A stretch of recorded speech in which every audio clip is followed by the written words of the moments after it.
Om Namo Bhagavate Vasudevaya. Om Namo Bhagavate Vasudevaya.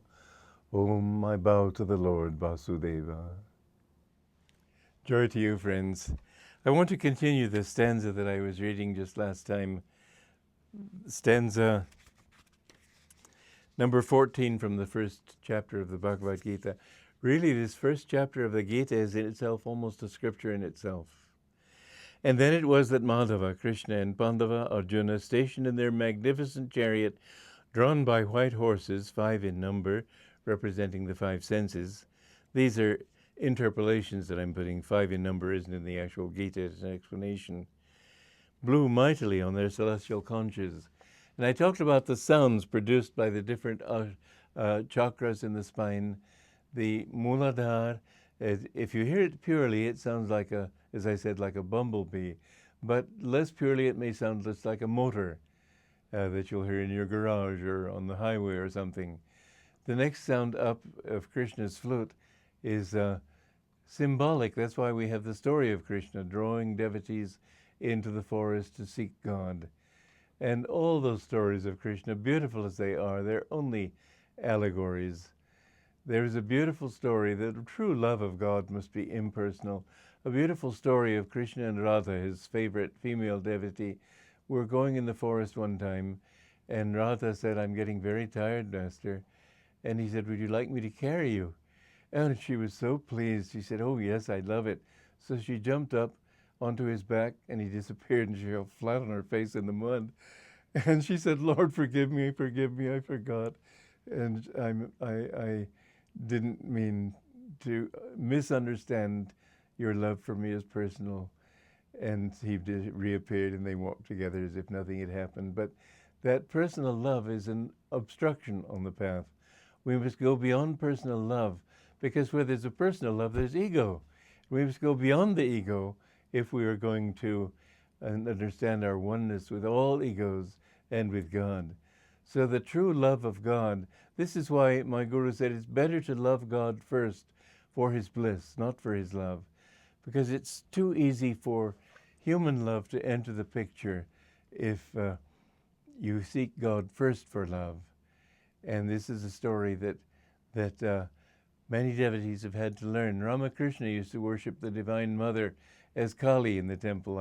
I've often meditated in that temple myself and felt great bliss there in Dakshineshwar, in being outside Calcutta in Bengal. And anyway, Totapuri, a very austere saint, came and offered to teach him to go into the highest samadhi. And so Ramakrishna very trustingly came to Kali and asked her permission. And Kali said, "Yes, I brought him here because I want you to learn that higher state."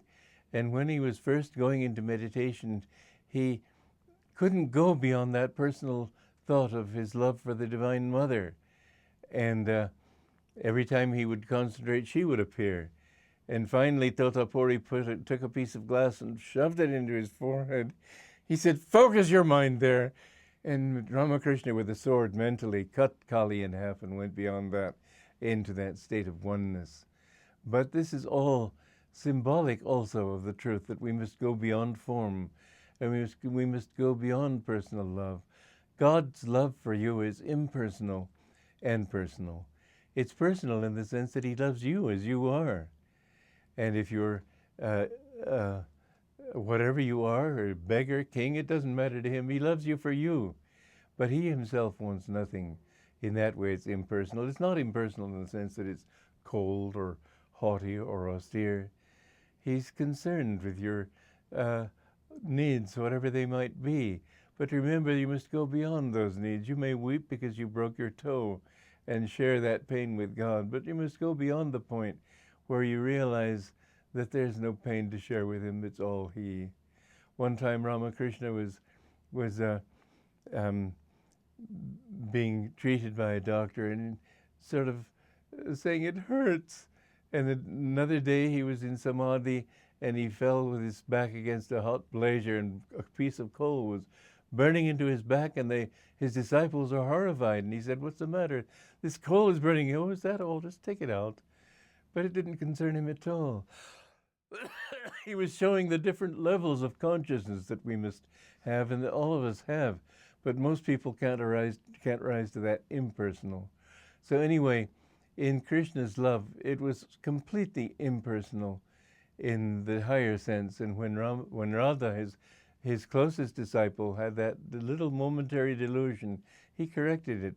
He corrected that in her.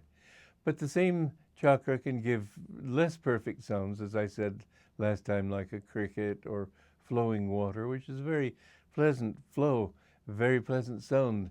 They've said that in advertising, if you can have flowing water present, it's a very good lure for people. Everybody feels drawn to these things. They don't know why. But the real reason is you're drawn inward. And the Manipur, the harp chakra, the Anahat chakra with a deep gong. You may not hear a deep gong, but you may hear just bell sounds. Those are less perfect sounds, but this is why church bells are so automatically attractive to us. They remind us on a deeper than conscious level of our divine self within. And then the Vishuddha chakra, the cervical center opposite the throat, in this chakra there is a feeling of a sound of like great ocean roar. But it can also come less perfectly as the sound of wind in the trees. Everybody loves the sound of wind in the trees if it's not too strong, because it has a soothing effect on us. It's all these natural likes that we have come from our deeper than conscious level of being. And you can hear the ocean roaring up on the shore, the roll of the ocean waves. It's a good thing to meditate on. I used to love to sleep in a swimming pool, which was dry, I should add, and I'd put my sleeping bag there just so that I could listen to the waves of the ocean coming on the beach.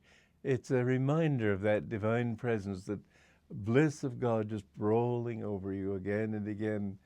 When you get in tune with God, the sounds are beautiful, but there are ugly aspects of it too. And those aspects are the vibrations that produce hell and produce dark objects. Everything has a vibration, and Om itself can have bad vibrations if it's producing the lower qualities of consciousness. But in fact, when you listen to Om and you hear it, first of all, you'll hear it in your right ear. When you go deeper and deeper into it, you'll suddenly find your whole body vibrating with that sound, that vibration. And then my guru said that as you go deeper into it, your consciousness expands with that Om to fill the entire universe. You're not separate from God. It's not that, well, finally you overcome your little ego. Now I've got to somehow become one with that ego and this ego and the other ego. And then I've got to become one with this world and other worlds. And so gradually, huff and puff, you become one with the universe. No. Once you've overcome your own sense of separateness from God, you go into that automatically. It's, to many people, it's a frightening thing, but my guru said it's like a bird in a cage. When the bird's cage the door is opened of the cage, the bird, if it's been there for a long time, is afraid to come out. Once it does come out, it rushes back in. So once you come out of your little cage in peace and stillness, then you think, oh, myself, so the breath begins to pump again, you go back in. But bit by bit, you become accustomed to coming out of that restlessness and coming out of that cage of ego. And then you begin to see, well, gee, this is not so bad. You flap your wings and finally you take off. And so your oneness with the universe is not something that will create fear in you in that state. The fear comes from the ego, but it's your natural state. And when you've attained that state, then in your little physical body, you feel the Christ consciousness. And when you can expand that Christ consciousness to the reflection of God in every atom of the universe, that still presence of God beyond the universe that underlies every atom, then you will have attained Christ consciousness. I asked my guru, when can you be called a master? He said, when you have attained Christ consciousness. Joy to you.